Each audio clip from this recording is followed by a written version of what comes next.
Zelete, thank you for your love and support. I appreciate you all.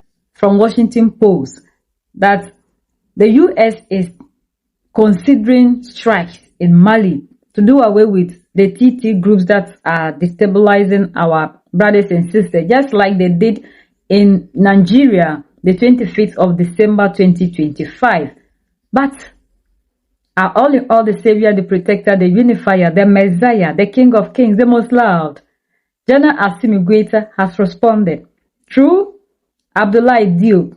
According to Diop, they have seen this thing all over social media, but they don't have any formal rating from them. But one thing they need to understand is Mali is a sovereign state. Mali don't depend on any other person. And Malians are ready to defend themselves. They are not waiting for people to come and set them free.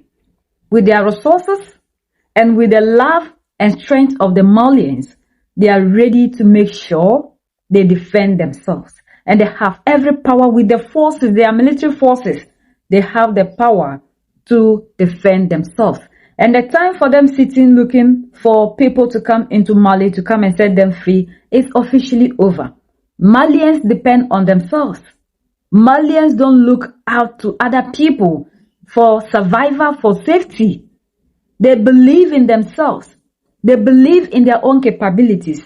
They believe that they can win this war. And they are winning already because we have the French media outlet RFI coming out to even confirm that the Malian armed forces have actually done a good job and they are on top of their game. They have been able to defeat these people that are warring them. And ever since all in all, General Assimi Goita took office, we have seen a significant change. The Malians that were living in fear, so many villages were under the control of these TT people, now back into the hands of the Malian government. These people are now back home in peace, living with their families. So, they said, if they needed to be waiting for other people, they wouldn't have achieved this victory. They depend solely on themselves and their strength, and they believe in themselves and not to be looking at other people to come and solve their problems. And people are asking, we saw this same strike in Nigeria. What is the fate of Nigeria today?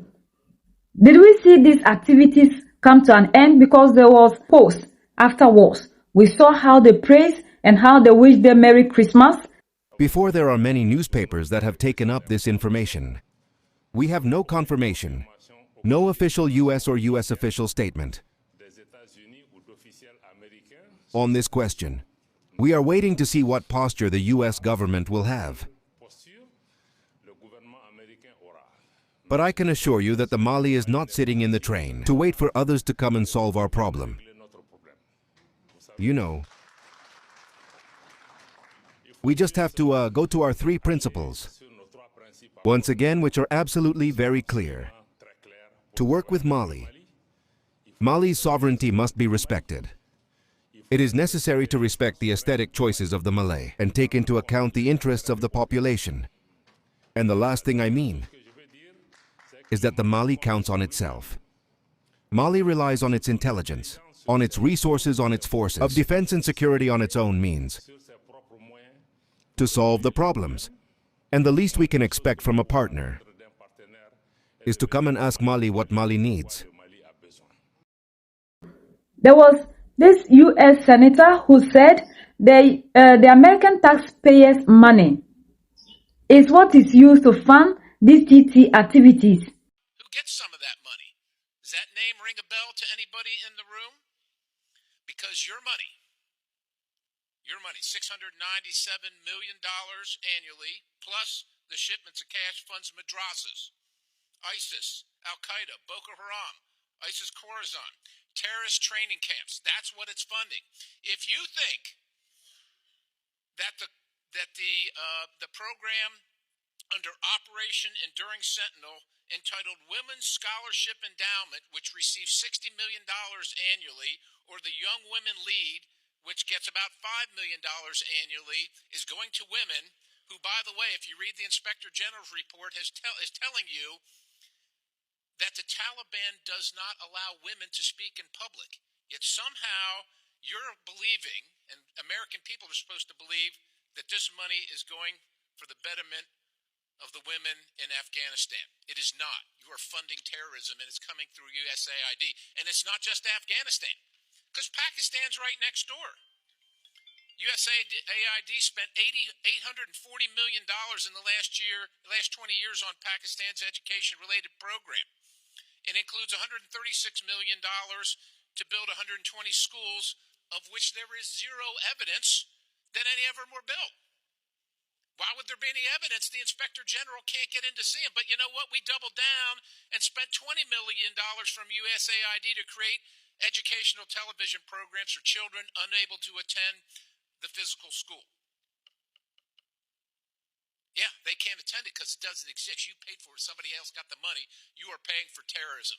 This has got to end. I yield, Mr. Chairman. So people are of the view that if truly they are ready to help, like neutralize these people, why then don't they stop the funding rather than come and then cause a strike and move out? And others are saying that anytime we hear of these people coming to launch anything, some are of the view that they come to test their things, not to come and then cause anything. And we already know what is happening between them and then, or what is happening in the Middle East. What happened in December after this boom in Nigeria? It didn't take us any long, and we saw something in the Middle East. Now the same thing is still ongoing, and things are not easy in the part of other people, even though both sides are claiming but we have seen videos of people running away from their bases because of the strikes. And now that things are this way, if they have anything and they want to test, it's always Africa. And this time they have chosen Mali. But Mali is not ready to accept that. And people are saying that if truly you want to help them, the best thing to do right now is for you to stop the funding. When you cut the supply chain, they will have no other power to go ahead to line these things, because people are saying that people are giving them these things because we saw the reports after these strikes or attacks that happened in Mali, Niger, and Burkina Faso. The leaders in Mali, Niger, and Burkina Faso came out telling the world the people that are responsible of the supply chain. So others are of the view that if you are thinking of coming to do this, while we still have people, your allies, doing the supply chain, you have not solved any problem. So just cut the funding. That's the most beautiful thing, or that's the only solution to end these things.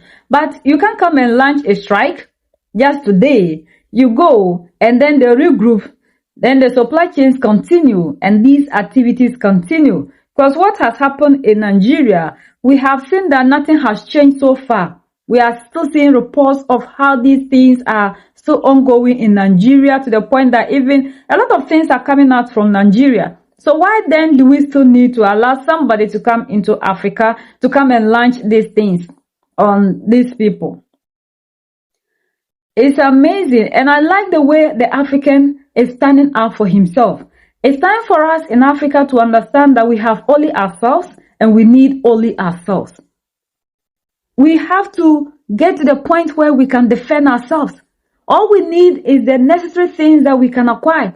Like Captain Ibrahim Traore said, even when they came into office and they were looking for these things to buy to protect or defend themselves, they were never ready to sell. And even countries that were ready, they decided to block the countries from selling these things.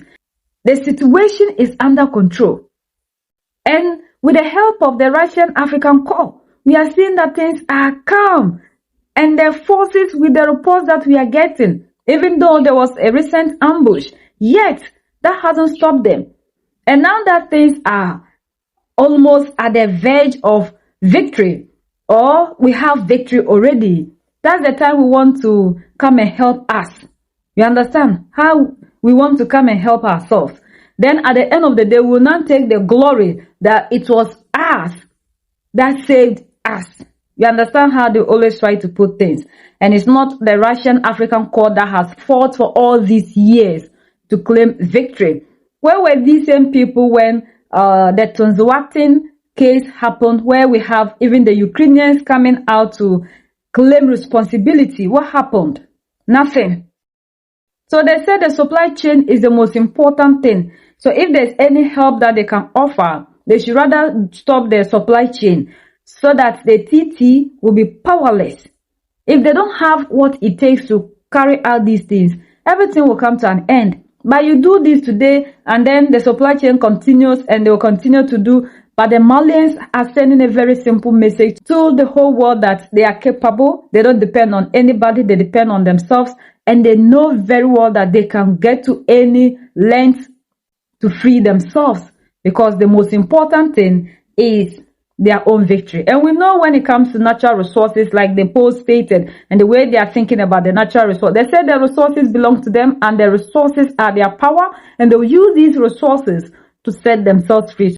We are the only ones that can set ourselves free. United we stand, divided we fall, and united we keep standing forever and ever. The greatest enemy of the African is mental slavery. So let's decolonize ourselves from mental slavery. Let's keep sharing to educate our brothers and sisters. Together we make Africa great for ourselves and the next generations that are going to come. So that's the latest around the world in Africa, West Africa, in Mali.